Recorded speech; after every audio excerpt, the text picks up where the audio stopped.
Long before the bustling towns and cities of today, the lands of northern England were shrouded in dense, impenetrable forests. The forest of Blackthorn was the darkest and most feared, a place where sunlight rarely reached the ground, and twisted trees stood like silent sentinels, whispering secrets to those who dared enter. This ancient forest was said to be alive with spirits, cursed and twisted beings that lurked in its shadows. But among all the legends of Blackthorn, none was as feared or as whispered about as Old Betty Bobbitt. It was said that Betty Bobbitt was once a healer, a woman of great wisdom who knew the secrets of the woods. She could brew potions that healed the sick and eased the pain of the dying. She was a friend to all, and people came from distant villages to seek her aid. But something happened, something that changed her forever. A great tragedy struck her, twisting her heart and mind into something dark and vengeful. Betty Bobbitt was not born into darkness, she was shaped by it. As a young woman, she was kind-hearted, with a smile that could warm the coldest of hearts. Her knowledge of herbs and potions was unmatched, and she used her gifts to help those in need. But Betty's kindness was not enough to protect her from the cruelties of the world. One fateful winter, a plague swept through the villages surrounding Blackthorn Forest, taking the lives of many, including Betty's own children. She begged the village elders to let her use her magic to try and save them, but they refused, fearing that her powers would only bring more darkness. Desperate, Betty turned to the forest, calling upon the spirits she had once helped.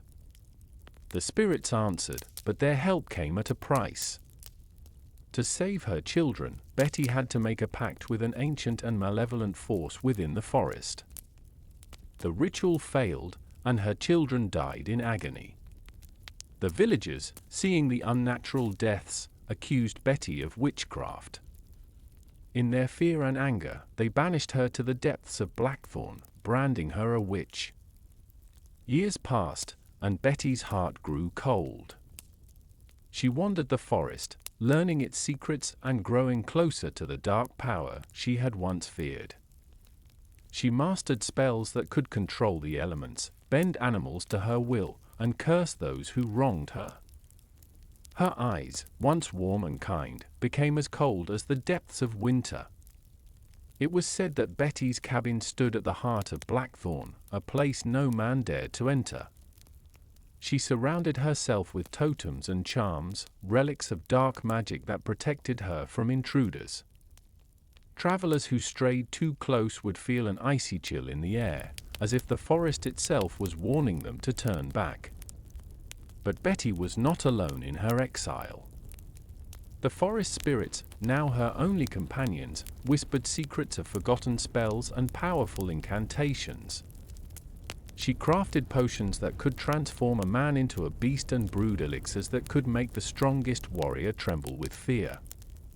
Betty's reputation grew, and with it, the fear of what she could do. One autumn night, a group of children went missing from the nearby village of Greenfield.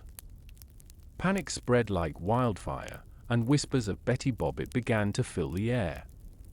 The villagers, desperate to find their children, ventured into the forest armed with torches and pitchforks. They searched for days, calling out the names of the lost, but all they found were eerie sounds and shadows that moved on their own. Finally, the search party stumbled upon Betty's cabin, hidden deep within the trees. The air was thick with the stench of decay, and the ground was littered with bones and strange artifacts.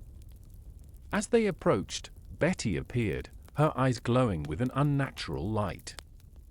"You dare come here," she hissed, her voice echoing through the trees. "You banished me, you took my children, and now you seek to take more?"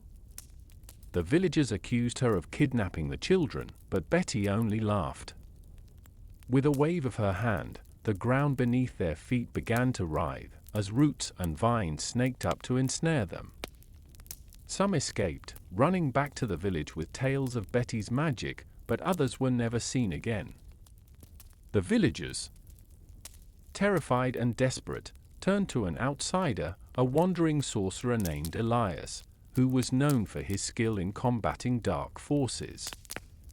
Elias was unlike anyone the villagers had ever seen, tall, cloaked in shadows, with eyes that seemed to pierce the soul. He agreed to help, but warned that defeating Betty would not be easy. Elias ventured into Blackthorn alone, guided by the faint whispers of the forest spirits. As he approached Betty's cabin, the trees seemed to close in around him, as if trying to protect their mistress. Betty greeted him not with hostility, but with a knowing smile, as if she had been expecting him. "You're brave to come here, sorcerer," Betty said, her voice laced with mockery. "But bravery will not save you." Elias and Betty engaged in a battle of wits and magic, each spell they cast echoing through the forest like thunder. Fire and ice clashed, and the ground shook as the two forces collided. Betty summoned the spirits of the forest to her aid, but Elias, drawing on his own ancient power, managed to hold them at bay. In a final, desperate move, Betty unleashed a spell that tore at the very fabric of reality, threatening to consume them both. But Elias, using his knowledge of light magic, a power foreign to Betty, managed to deflect the curse, sending it back toward her. The blast knocked Betty to the ground, and for a moment, she was vulnerable. Elias approached her, his staff glowing with a soft, golden light. Betty looked up at him, her eyes filled not with hatred, but with a deep, profound sadness. "You could have saved them," Betty whispered, her voice breaking. "But you feared me." With a heavy heart, Elias sealed Betty's magic, trapping her within her cabin, which crumbled into the earth. The spirits of the forest, no longer bound to her will, faded into the trees. Betty was gone, but her presence lingered, a ghost of the woman she once was. The villagers rejoiced at Elias's victory, but the forest remained dark and foreboding. Though Betty was gone, the memory of her haunted the minds of those who had driven her to darkness. The missing children were never found, and some whispered that their spirits still wandered Blackthorn, searching for the mother who had tried so desperately to save them. Elias left the village, taking with him the weight of what had been done. He had defeated Betty, but he knew that she was not purely evil. She was a product of pain and loss, a cautionary tale of what happens when fear and hatred are allowed to fester. Blackthorn Forest became a place of legend, where no one dared to tread. The villagers passed down the story of Old Betty Bobbitt, warning their children to stay away from the woods, lest they be taken by the witch who once lived there. As the years went by, Betty's story became more than just a tale of caution. It became a symbol of the dangers of turning against those who are different. Her legend was told around campfires, in taverns, and in the hushed whispers of children who dared each other to venture into the forest. Betty Bobbitt, the witch who had lost everything, became a figure of both fear and sympathy. Some said that on cold, quiet nights, you could still hear her crying in the forest, mourning the children she could not save.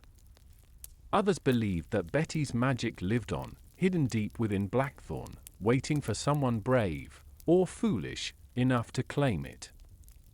The legacy of Old Betty Bobbitt was one of tragedy, magic, and a reminder that sometimes the true monsters are not those we fear, but those we create ourselves. If you liked the video, please like and subscribe to the channel to always stay with us. Take care of yourself and your loved ones. And remember your history. Who knows what might be a legend and what not?